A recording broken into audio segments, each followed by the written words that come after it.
Well, thank my friend from Ohio for yielding. Thank you, Mr. Chairman, for hosting this hearing and our witnesses as well. And clearly, we've all been very vocal in denouncing the events that happened on January 6th. Is a clear example of not only mob violence, but also how political discourse can get out of control. But for anybody to just try to suggest that discourse started getting out of control on January 6th would be disingenuous when you look at where we've gotten and how far this has come.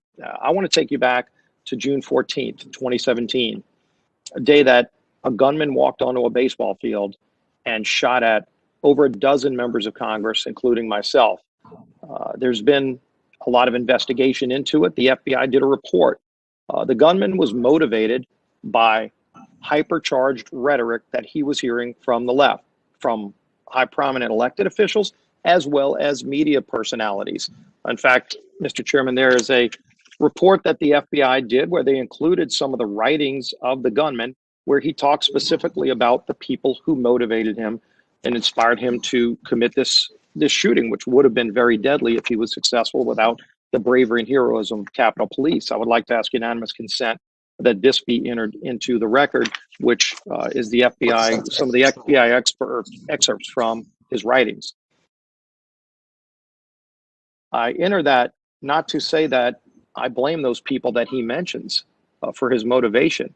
I say this to let you know that I don't blame those other people. I blame the shooter. The shooter's the one who should be held accountable, and I'm very clear about that. But it's an example that we all need to be aware of our rhetoric and can all be doing a better job of toning down the rhetoric. But we also need to call it out where we see it, not just on the other side of the aisle, but on both sides. Just as I called out January 6th activities, I called out the violence I saw over the summer when through hypercharged rhetoric, people were burning down cities, were killing cops, killing other people.